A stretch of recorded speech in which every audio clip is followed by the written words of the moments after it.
وعن عبد الله بن عمر رضي الله تعالى عنهما قال أخى رسول الله صلى الله عليه وسلم بين أصحابه হযরত আব্দুল্লাহ ইবনে উমর বলেন, সাহাবাদের জামাত যখন মক্কা থেকে হিজরত করে মদিনায় আসলেন, নবীজি একজন মক্কাওয়ালাকে মদিনাওয়ালার সাথে ভাই বানায়া দিচ্ছিলেন। তুমি আজ থেকে তার ভাই, এই মদিনাওয়ালা তার বাড়ি ঘর নাই, সে তোমার ভাই। নবীজি একজনকে আরেকজনের ভাই বানায়া দিতেছে। এবার হযরত আলী বলেন, রসুল তো সব সাহাবীকে ভাই বানায়া দিলেন, কিন্তু আমার বন্টনে কোনো মদিনাওয়ালা নাই, আমার কোনো ভাই নাই। ফাকুলতু ইয়া রাসূলুল্লাহ, হযরত আলী বলতে লাগলেন, ইয়া রাসূলুল্লাহ আখাইতা বাইনা আসহাবিক, আপনি আপনার সব সাহাবাদেরকে ভাই ভাই বানায়া দিলেন, আমার তো কোনো ভাই বানাইলেন না। মূলত আর মদিনার কেউ নাই, বুঝছেন? মানে মক্কা থেকে যারা আসছে একজনকে একজন মদিনাওয়ালার সাথে নবীজি ভাই বানিয়ে দিতেছে। তার ভরণ পোষণের দায়িত্ব সব তোমার, তুমি আসো তুমি আসো, তোমরা দুইজন। আলী একা পড়ছে, আলীর ভাগ্যে কেউ নাই। সাহাবী বলে, হযরত আলী রাদিয়াল্লাহু আনহু চোখের পানি ছেড়ে কান্না শুরু করছে।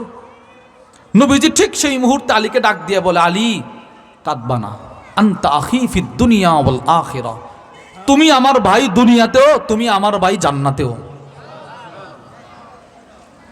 আমি আপনাদেরকে 4টা হাদিস শোনাইলাম। কেন শোনাইলাম? যিনি দরজার সামনে দাঁড়িয়ে সতর্ক করতেছেন তিনি হলেন কুল কায়নাতের সর্বশ্রেষ্ঠ, আল্লাহর পরে যার মর্যাদা। যেই 4 জনকে তিনি সতর্ক করতেছেন 4 জন শ্রেষ্ঠ। হযরত ফাতেমা জান্নাতি রমণীদের সর্দারনী, হযরত হাসান হুসাইন যুবকদের সর্দার, হযরত আলী নবীর ভাই দুনিয়াতেও, নবীর ভাই জান্নাতেও। এবার আপনি বলেন, যিনি সতর্ক করেন তিনি সর্বশ্রেষ্ঠ, যেই 4 জনকে সতর্ক করতেছেন তারাও শ্রেষ্ঠ। নিশ্চিত এই সর্বশ্রেষ্ঠ যিনি, তিনি শ্রেষ্ঠদেরকে যেই বিষয়ে সতর্ক করবেন ওইটাও শ্রেষ্ঠ হবে। এবার বলেন তো, নবীজি 4 জনকে কোন নামাজের জন্য সতর্ক করতেছে? মাশাআল্লাহ, বলেন কোন নামাজ? তাহলে বলেন ফজরও শ্রেষ্ঠ। বলেন সবাই বলেন না, একটু বলেন ফজর শ্রেষ্ঠ। কেমনে বুঝলেন? শ্রেষ্ঠ নবী শ্রেষ্ঠ উম্মতকে শ্রেষ্ঠ বিষয়ের দিকে সতর্ক করতেছেন। তাহলে প্রিয় ভাইয়েরা আমার, আমরা কোরআনের আয়াত থেকেও বুঝলাম ফজরের গুরুত্ব অন্য 4 নামাজের তুলনায় বেশি। ফজর যার ঠিক বাকি 4 নামাজও তার ঠিক, ফজর যার ঠিক না বাকি নামাজেও তার গন্ডগোল আছে।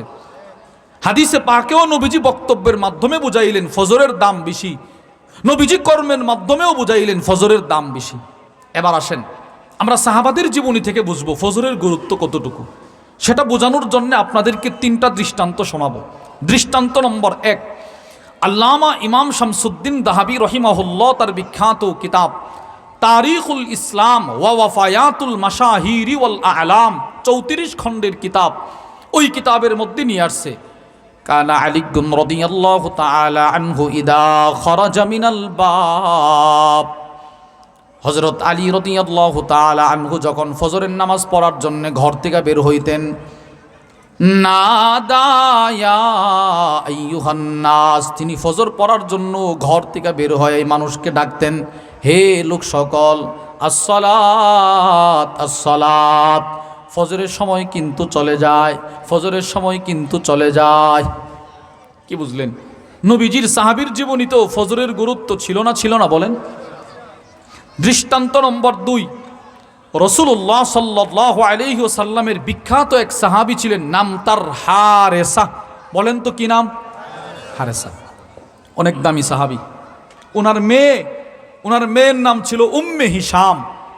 ওনার মেয়ে পৃথিবীর ইতিহাসে একজন মহিলা যে রান্নাঘরে খাবার পাকাইতে নবীজির জবান থেকে, নবীজি ফজরের নামাজে, নবীজি জুমার নামাজে 1 সূরা তেলাওয়াত করছে, সূরাতুল কফ, হিফজুল কোরআনের 26 নম্বর পারার 17 নম্বর পৃষ্ঠায় যেই সূরাটা শুরু, ওই সূরা নবীজি ফজরের নামাজে তেলাওয়াত করছে। আর ওনার মেয়ে খাবার পাকাইতেছে, নবীজির তেলাওয়াত মিম্বর থেকে একবার শুনছে, পুরা সূরা মুখস্থ করে ফেলছে। মুসলিম শরীফের বর্ণনা। وعن أم هشام قالت لقد كان تنظرنا وتنظر رسول الله صلى الله عليه وسلم سنة أو بعض سنة, হযরত উম্মে হিশাম বলে 1 বছর কিংবা 1.5 বছর, দীর্ঘ 1.5 বছর আমাদের ঘরের চোলা আর নবীজির ঘরের চোলা ছিল এক চোলা।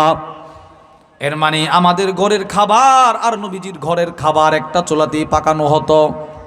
আপনি প্রশ্ন করবেন, নবীজির ঘরের চোলা আর তাদের চোলা এক হলো কিভাবে? এটা প্রশ্ন মনে মনে আসে। নবীজির ঘরের চোলা আর তাদের ঘরের চোলা এক হলো কিভাবে? এই প্রশ্নের জবাবে পৃথিবী বিখ্যাত আলেম আল্লামা শামসুদ্দিন মুহাম্মদ ইবনে আহমদ উসমান আদ-দাহাবি তার বিখ্যাত কিতাব সিয়ারু আ'লামিন নুবালার মধ্যে নিয়ে এসেছেন, রাসূলুল্লাহ সাল্লাল্লাহু আলাইহি ওয়াসাল্লাম মদিনাতে আসার পর যখনই নবীজি বিবাহ করে, এই মহিলার বাপ হযরত হারেসা তিনি তার একটা ঘর নবীকে হাদিয়া দিয়ে দেয়। নবীজি আরেক বিবাহ করছে তো তিনি আরেকটা ঘর হাদিয়া দিয়ে দিছে। নবী আরেক বিবাহ করছে, তিনি তার আরেক ঘর দিয়ে দিছে। সুবহানাল্লাহ বলবেন না? একটু চিন্তা করেন তো, এটা কি মামুলি বিষয় মনে করছেন? নিজের অনেকগুলো ঘর নবীকে একদম হাদিয়া দিয়ে দিছে। এটা আল্লাহ নবী আপনার জন্য হাদিয়া, আমার কোনো ইয়া নেই, আপনারই দিয়ে দিছে। নবীজির বিবিরা আসছে, এবার ওনার মেয়ে চিন্তা করলো নবীর বিবিরা হলো আমাদের আম্মা জান, ওনারা আমাদের ঘরে আইসা ওনাদের খাবার পাক করবে, এটা আমি সহ্য করতে পারবো না। নবীর খাবারগুলো ওনার মেয়ে নিজেই নিজের চুলাতে পাকাইতেন। সুবহানাল্লাহ। ওই খাবার পাকাইতে গিয়ে নবীজি মসজিদে নববীতে তেলাওয়াত করতেন আর তিনি খাবার পাকাইতেন। তিনি বলেন, আমি শুধুই মাত্র সূরাত কফটা নবীজির তেলাওয়াত শুনে মুখস্থ করে ফেলছি। এই মহিলা সাহাবীর বাবার নাম ছিল হযরত হারেসা। ইনি জিন্দেগীর শেষ জীবনে অন্ধ হয়ে গেছিলেন, চোখে কিছু দেখতেন না। বয়সের ভারে আল্লামা ইমাম ইবনুল কাইয়্যিম রাহিমাহুল্লাহ তার বিখ্যাত কিতাব তুহফাতুল মাউদুদ বি আহকামিল মাউলুদ, ওই কিতাবের মধ্যে লেখেন 40-এর পর মানুষ ধীরে ধীরে দুর্বল হতে থাকে। 40 বছর অতিবাহিত হওয়ার পর মানুষ দুর্বল হতে থাকে। এই মানুষটা আর কখনো সবল হতে পারে না। দিন যত যাবে দুর্বলতা তাকে চতুর্দিক থেকে গ্রাস করবে, তাকে মিসমার করে দিবে, তাকে ধ্বংস করে দিবে। তো আল্লামা ইমাম ইবনুল কাইয়্যিমের বক্তব্য অনুযায়ী মানুষ যখন বুড়া হয় তখন তার চোখের পাওয়ারও কমে যায়, হাতের নড়াচড়াও কমে যায়, হাত অটোমেটিক নড়াচড়া করে, নিজের হাত নিজে নিয়ন্ত্রণ করতে পারে না। হাত আছে দেখতেছে, হাত একটা আছে দেখতেছে, নড়তেছে কাঁপতেছে, কিন্তু এটাকে তিনি থামাইতে পারে না, রব দুর্বল করে দেয়। তো নবীজির এই সাহাবী শেষ জীবনে অন্ধ হয়ে গেছিলেন, চোখে দেখতেন না। এখন দেখেন, উনি চিন্তা করলো জোহরের সময় তো যে কারো সাহায্যে আমি মসজিদে নববীতে গিয়ে নামাজ পড়তে পারবো, আসরের সময় যে কেউ আমারে নিয়ে যাবে, মাগরিবের সময় যে কেউ নিয়ে যাবে, এশারের সময়ও যে কেউ নিয়ে যাইতে পারে, কিন্তু আমি তো অন্ধ মানুষ। ফজরের সময় মানুষের ঘুমের সময়, গাফলতের সময়, যদি আমাকে ফজরের সময় কেউ মসজিদে না নিয়ে যায় আর আমার জিন্দেগির একটা ফজর ছুটে যায়, আমি আল্লাহর সামনে মুখ দেখাবো কিভাবে? এই টেনশন মাথায় নিয়ে নবীর এই সাহাবী একটা রশি কিনছে। রশির একটা মাথা মসজিদে নববীর একটা খুঁটিতে বাঁধছে, আর রশির আরেকটা মাথা নিজের ঘরের দরজায় বাঁধছে। এবার যখন মসজিদে নববী থেকে ফজরের আজান শুরু হয়ে যায়, তো সাহাবী রশি ধরে ধরে একা একা ফজর যেন না ছুটে মসজিদে চলে যায়। নবীর এই সাহাবীর জীবনী থেকে আপনি কি বুঝলেন? ফজরের গুরুত্ব ওনাদের কাছে কম ছিল না বেশি?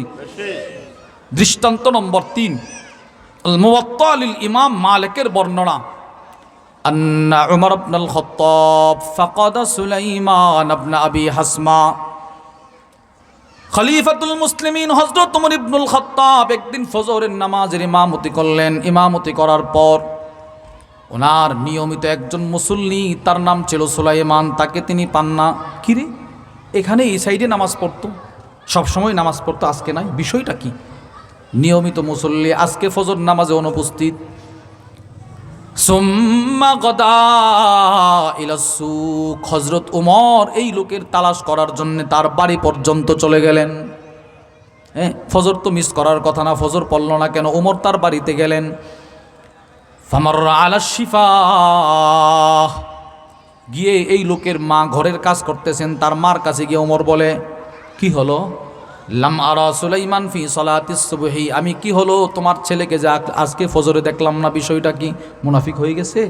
তোমার ছেলে কি মুনাফিক হয়েছে? না না, তো তোমার ছেলেকে আজকে ফজরে দেখলাম না, বিষয়টা কি?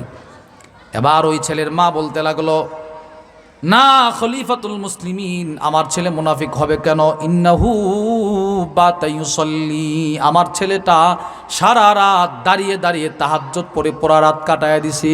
সুবহানাল্লাহ। আচ্ছা ভালো কথা, তো ফজর পড়লো না কেন?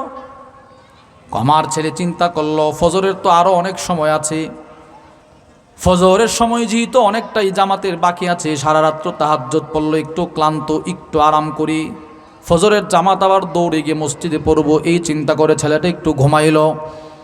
ফাগালাবাতুহু আইনা, আমার ছেলেটা ঘুমানোর সাথে সাথে তার দু চোখে এমনভাবে ঘুম চলে আসছে, কোন ফাঁক দিয়ে সূর্য উঠে গেল সে বলতে পারে না। তখন হযরত ওমর ইবনুল খাত্তাব বলেছিল, সুলাইমানের মা শোনো, লা আন আশহাদা ফি সালাতিস সুবহি আহাব্বু ইলাইয়া মিন আন আকুমা লাইলা, সারা রাত দাঁড়িয়ে তাহাজ্জুদ নামাজ পড়ার চাইতে ফজরের নামাজ জামাতের সাথে পড়ার গুরুত্ব ইসলামে অনেক বেশি। সুবহানাল্লাহ। এবার আপনারা বলেন, আমি দুইটা প্রশ্ন করব, আপনারা জবাব দিবেন, সারা রাত তাহাজ্জুদের দাম বেশি না ফজরের দাম বেশি? সারা রাত মাহফিলের দাম বেশি না ফজরের দাম বেশি? সুবহানাল্লাহ। তাহলে আমরা কোরআনের একটা আয়াত, নবীজির কয়েকটা হাদিস থেকে বুঝলাম, তিনজন সাহাবীর জীবনী থেকে বুঝলাম ফজরের গুরুত্ব ইসলামে কম না বেশি? বলেন বেশি। এবার আসেন, নিয়ত করেন আমি ফজর ছাড়বো না, বলেন ইনশাআল্লাহ। আপনি শুনলে আশ্চর্য হবেন, প্রত্যেক ইংরেজি মাসের শেষ শনিবার সুধন্যপুর কুমিল্লা আমাদের হযরত ওয়ালা আরিফ বিল্লাহ হাকিমুন নফস আল্লামা মুফতি মুশতাকুন নবী কাসিম হাফিজাহুল্লাহর এখানে ইসলাহি মজলিস হয়। পুরো বাংলাদেশ থেকে, দূর দূরান্ত থেকে হাজার হাজার দিন প্রিয় মুসলিম, কেউ ফ্যামিলি নিয়েও যায়, মহিলাদেরও বয়ান হয়, কেউ এমনিতে যায়, হাজার হাজার কয়েক হাজার মানুষ প্রতি মাসে একত্রিত হয়। তো গত ইসলাহি মজলিসে কুমিল্লার এক ছেলে, আমাদের প্রিয় ভাই, তার নাম হারুন, তিনি ঢাকা স্টাফ কোয়ার্টারের পাশেই থাকে, লাকসাম তার বাড়ি।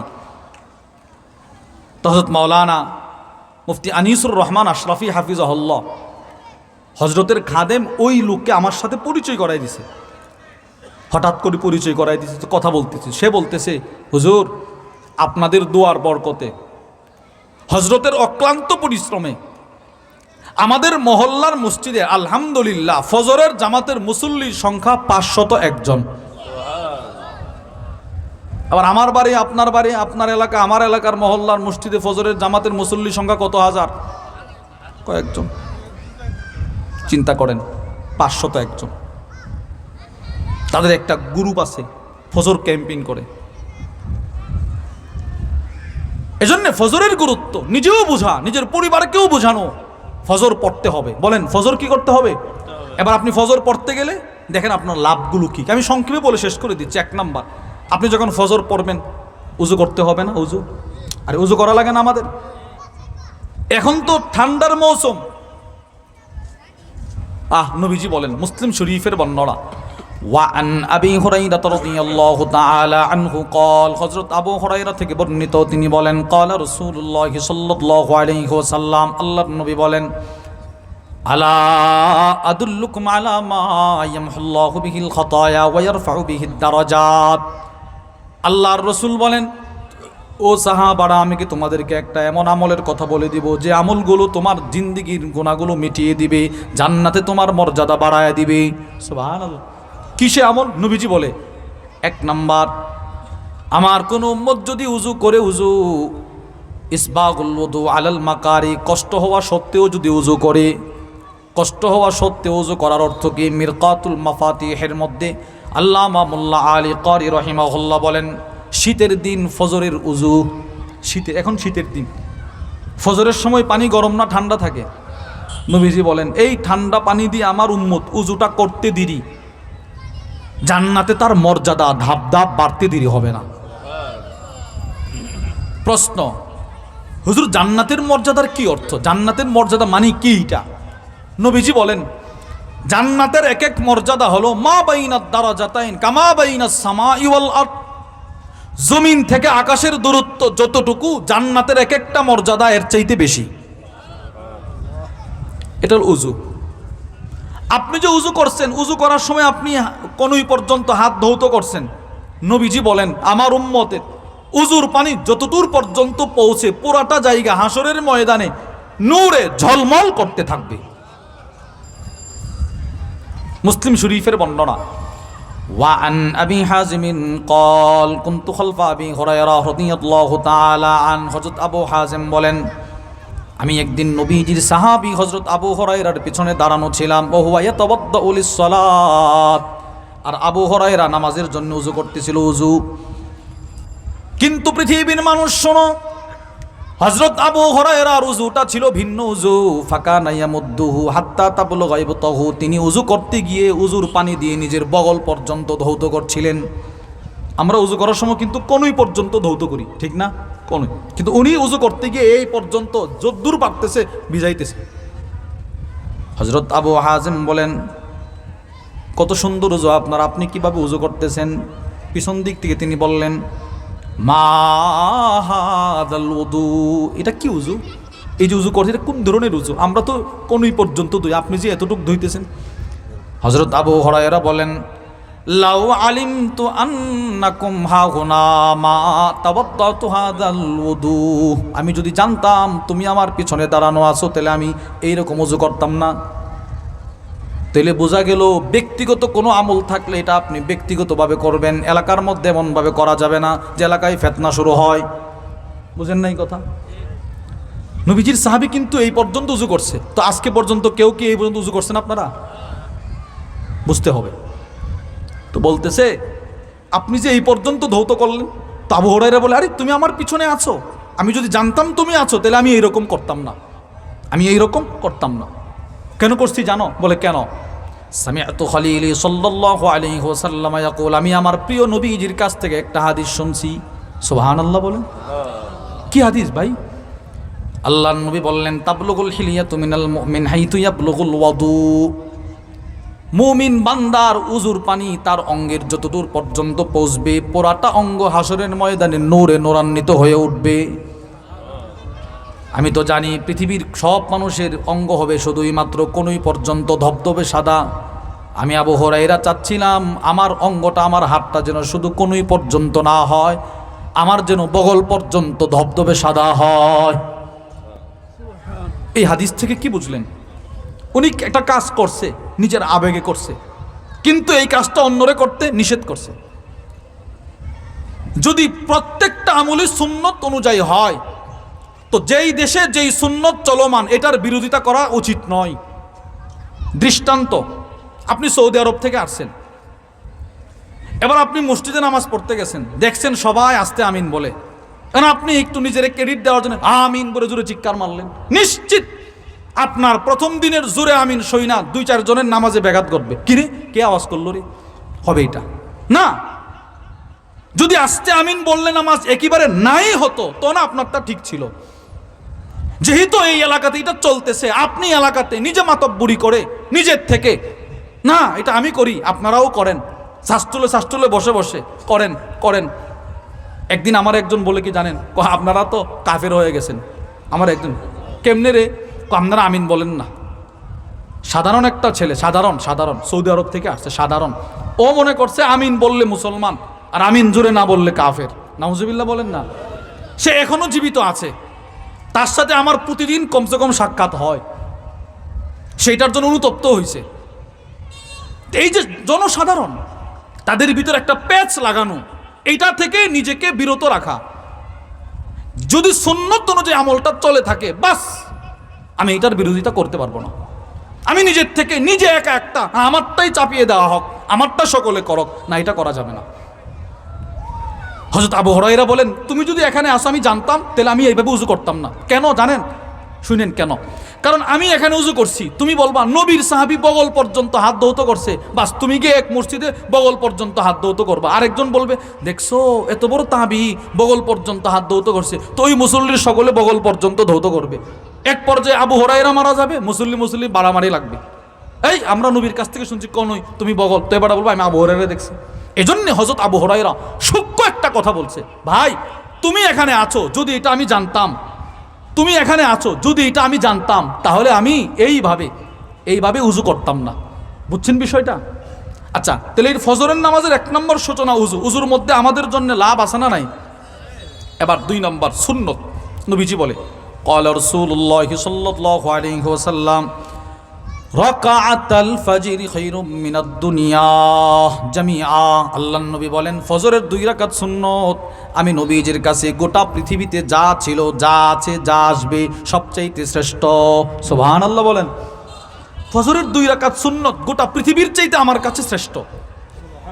এই হাদিসের কি অর্থ? আল্লামা মুহাম্মদ ইবনে সালেহ আল উসাইমিন তার বিখ্যাত কিতাব আশ-শারহুল মুমতি' আলা যাদিল মুস্তাকনি' ওই কিতাবের মধ্যে লেখেন আদ-দুনিয়া মুনযু খুলিকাত ইলা কিয়ামিস সাআহ মিন কুল্লি যাখারিফ। পৃথিবীর শুরু থেকে কিয়ামত পর্যন্ত যত স্বর্ণ রূপা হীরা মণি মুক্তা উৎপাদন হচ্ছিল, হচ্ছে, হবে, পৃথিবীর শুরু থেকে কিয়ামত পর্যন্ত যত স্বর্ণ রূপা হীরা মণি মুক্তা, জমিনের দাম আজ থেকে 30 বছর আগে কোট্টাপাড়ার জমিনের দাম যেমন ছিল আজকেও কি তেমন না বাড়ছে? তো কিয়ামত পর্যন্ত যদ্দূর বাড়বে, যত আপডেট হতে পারে, 7টা জমিন মিজানের এক পাল্লায়, সমস্ত হীরামণি মুক্তা স্বর্ণ রূপা অলংকার মিজানের ওই পাল্লায়। আল্লামা ইবনে উসাইমিন বলেন মিজানের অপর পাল্লায় যদি শুধুই মাত্র উম্মতের একদিনের ফজরের 2 রাকাত সুন্নতটা রাখা হয় তো সুন্নতের পাল্লাটার ওজন বেশি হবে। এবার বলেন ফজরের 2 রাকাত সুন্নতের দাম যদি ওজন যদি এত বেশি হয় তো ফজরের 2 রাকাত ফরজের দাম কেমন হবে বলেন তো?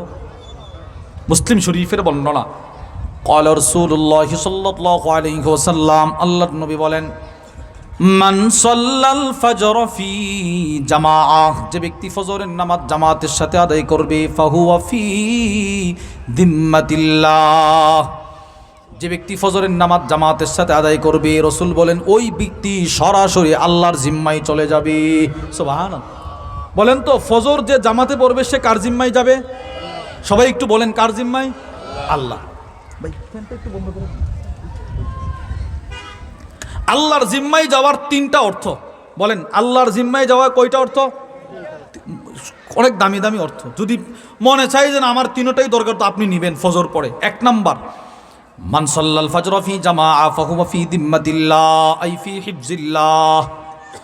পৃথিবী বিখ্যাত মুহাদ্দিস আল্লামা ইব্রাহিম কুরতুবী তার বিখ্যাত মুসলিম শরীফের ব্যাখ্যা গ্রন্থ আল মুফহিম লিমা আশকালা মিন তালখিস কিতাবি মুসলিম, ওই কিতাবের মধ্যে লেখেন মান সাল্লাল ফজর ফি জামাআ ফাহুয়া ফি দিম্মাতিল্লাহ আই ফি হিফজিল্লাহ।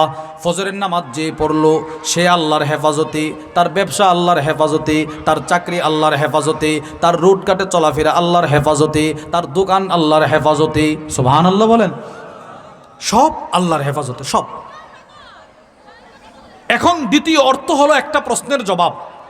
আপনি প্রশ্ন করবেন হুজুর আপনি না বললেন ফজর যে পড়লো সে আল্লাহর জিম্মায় চলে গেছে, সে আল্লাহর হেফাজতে চলে গেছে। তো আমরা তো দেখছি বহুত ফজর পড়নেওয়ালা ফজরের নামাজ পড়ার পরেও রোড অ্যাক্সিডেন্ট করে মারা যায়। মারা যায় না? মারা যায় না? তো আল্লাহর জিম্মায় গেল কোত্থেকে? সে যদি আল্লাহর জিম্মায় যাইতো তো সে মরল কেন? আল্লাহ তার হেফাজত করলো না কেন?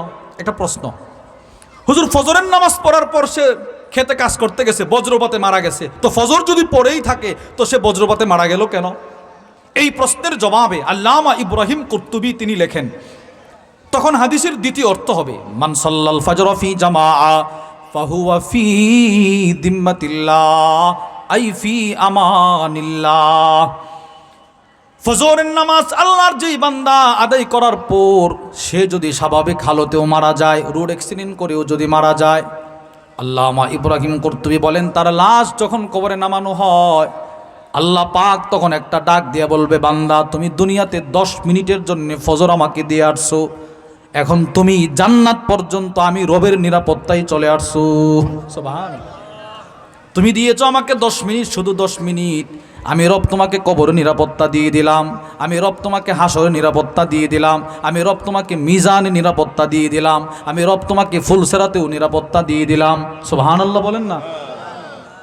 এবার বলেন ফজর নামাজ পড়লে কবরে আমার নিরাপত্তা আছে না নাই? নিরাপত্তার একটা চিত্র শোনেন, শুধু একটু চিত্র। নিরাপত্তাটা হবে কিভাবে?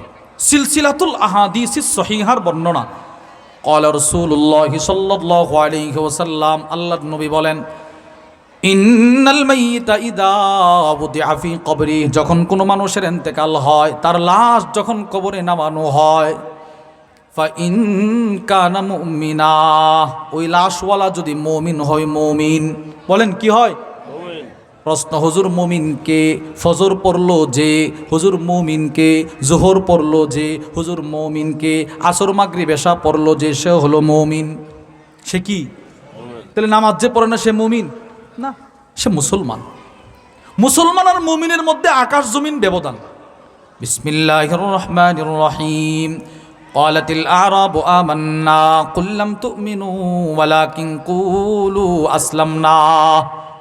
শুধু কালিমা পড়ছে, বাজারে, বন্দরে, দোকানে, পাটে শুধু বসে বসে কথা বলে, নামাজ পড়ে না, সে মুসলমান। সে যে নামাজ পড়ে নাই এই অপরাধে তাকে জাহান্নামে যাওয়া লাগবে।